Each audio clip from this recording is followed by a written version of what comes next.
Four young graduates stood outside their university gate, smiling and celebrating after years of hard work. Tunde, Emeka, Sola, and Jide believed that their struggles were finally over. With their certificates in hands and dreams of a better future, they were convinced that good jobs and success were only a few weeks away. Their families were proud of them. Parents who had sacrificed everything to pay school fees looked at them with hope, expecting that their children will soon change the family story. The young men made promises that they could return the kindness and hard work with success, but reality was far different from what they had imagined. Weeks turned into months and months into years. They sent out countless jobs applications, attended interviews, and traveled from one office to another, only to hear the same words, "We will get back to you." Nobody ever did. As time passed, the pressure grew heavier. Their savings disappeared. Friends started moving on with their lives, and relatives constantly asked when they were finally getting a job. Their excitement of graduating soon turned into frustration and hopelessness. One evening, as they gathered at their usual roadside spot, they discussed their problems. Tunde broke the silence. He looked at his friends and said, "Maybe we have been looking for money in the wrong places." The other laughed. At first, they think he was joking, but when they saw the seriousness in his face, they knew he had something in his mind. At first, it sounded like frustration, talking to something to ignore, but then he kept speaking. Tunde leaned in first. Emeka followed, quietly, and before long, the idea stopped sounding like a joke and started sounding like a possibility. A meeting was arranged. The following day, the four of them went together to a place that didn't look like an office. No signboard, no identity. Just a quiet building sitting inside a busy street where everyone pretended not to notice anything unusual. Inside there was a man waiting. He didn't ask for introductions. He didn't waste time. He just looked at the four of them and spoke like he already understood everything about their situation. "You are a graduate, but education does not survive hunger," he spoke calmly. Nobody responded. That silence became heavier than the room itself.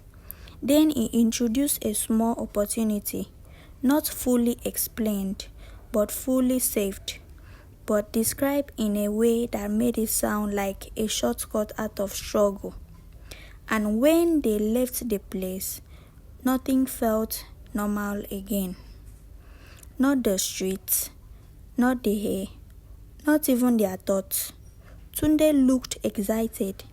Emeka looked worried, but convinced. Sola looked like someone who had already committed. And the hardest part, there was no clear voice that says, "Stop the plan." That night, they gathered again, but this time, the energy was different. No jokes, no loud dreams, just four young men sitting at the edge of the decision they didn't fully understand. Sola spoke first. "This is it. I am not staying broke. I am done waiting." Tunde agreed slowly. Emeka tried to justify it, talking about starting something better later, like this was just a temporary step. Then silence fell again, and all eyes turned to the final answers. And somewhere between fear and frustration, the decision was made. Let's try it once. This was the statement that changed everything. The first wrong step doesn't feel like falling. It feels like progress. After that decision, nothing feels loud anymore. Even the street seems quieter, like they were watching them. The man gave them time and location. No long explanations, just instructions delivered like pieces of puzzles. They were not fully see. They were told it was just simple. Just follow instructions. Their director could say, "Do not ask unnecessary questions. Questions create problems." That line should have been enough warning. But desperation had a way of making warning sounds like exaggeration. The first assignment came 3 days later. The 4 of them met at night, not because it was romantic or planned that way, but because everything connected to that opportunity only existed after dark. A vehicle picked them up without conversation. The windows were tinted so heavily that it felt like they were already inside a different world. Nobody spoke inside that car. Tunde kept looking forward. Emeka kept shivering his hands. Sola looked calmed, too calmed. Jide started thinking about how they got there so fast. But there was no time to answer that question. They arrived at a location that looked like an unfinished building site. No light, just shadows and distance. A man handed over a sealed bag and gave final instructions. "Deliver this, do not open it. Do not delay. Do not attract attentions." Then he looked at them and added something else. "Tonight is not about money. Tonight is about trust." That word, trust, felt strange in that environment because nothing about that night felt like trust. It felt like control.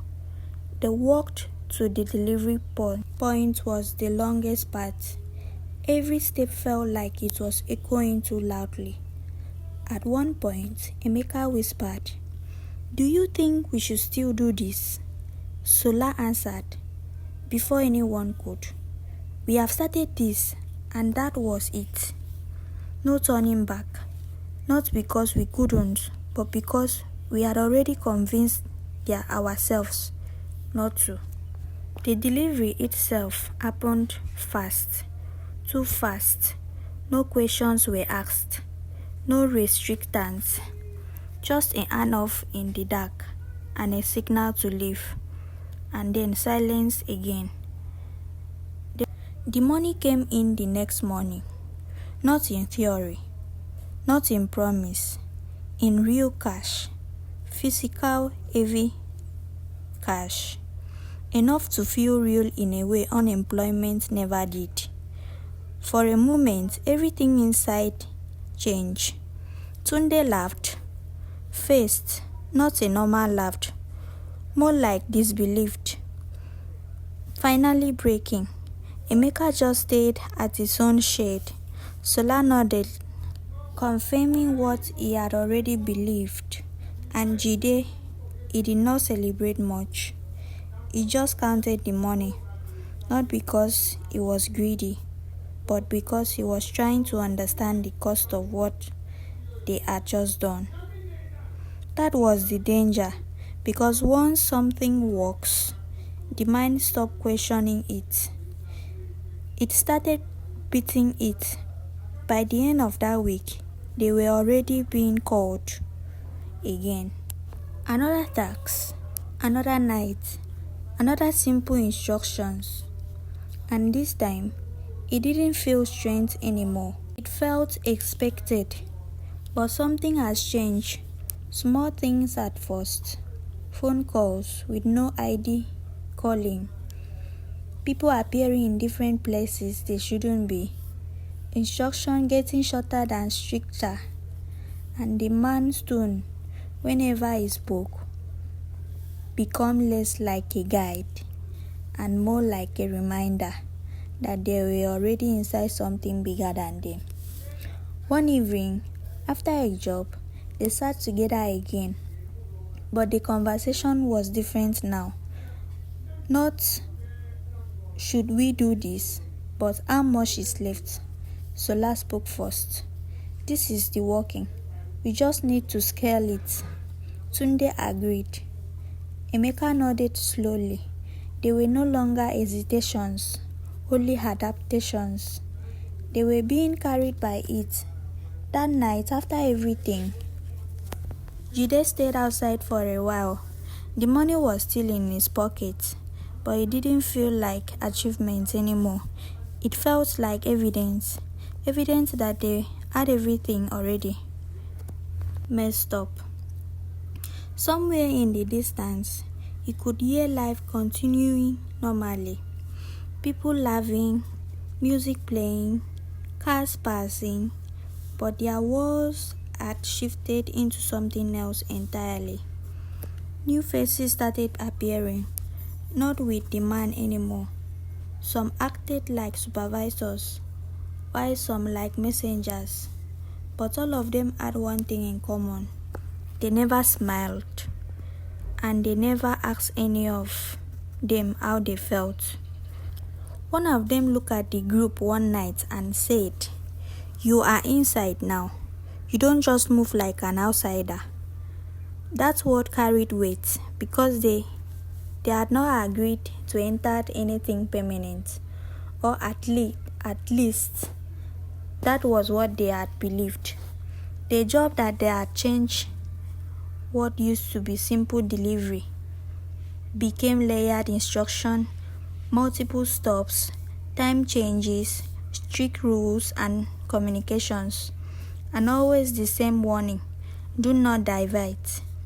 At first, it sounded like discipline. Later, it started to feel like restrictions. Tension began to show into the group. Tunde, who used to be the most excited, started becoming quiet after each job. Emeka began asking small questions that no one wanted to answer. Sola, however, became more devastated. He spoke less about fear and more about expansion. We just need to stay consistent, he could say. This thing can grow, but consistency inside something unknown is just repetition of risks. Jide answered. One night, after returning from a job, something happened that changed everything. Slightly but permanently. A mistake. Not from them, but from the system. A pickup was delayed. They were told to wait at a spot for a delivery. And after waiting for over an hour, something happened. Something unexpected happened. Their directors were seen in a police vehicle being carried away. But the four of them were lucky that nobody saw them. Not the police, not the directors. They were able to escape from the police and nobody saw them. And the following morning, they traveled to a very far place. They relocated to a far city, a place that is untraceable from the police, that nobody can see them, nobody will know them or their whereabouts. And there, they started a new life. They invested the money they made from their dubious business into something.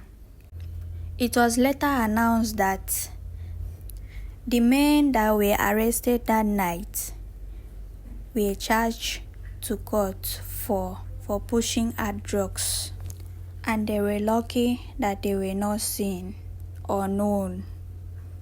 So they escaped and they went to a new city and they start a new life. Tunde, Jide, Emeka, and solar. They partnered together and they built a great manufacturing company. Since then, they never have any thought investing their life into dirty or dubious businesses that will ruin their lives. Thank you for watching and see you in my next video. Please do well to subscribe and turn on the notification bell so that you'll be the first to know when next I post. Bye. Thank you.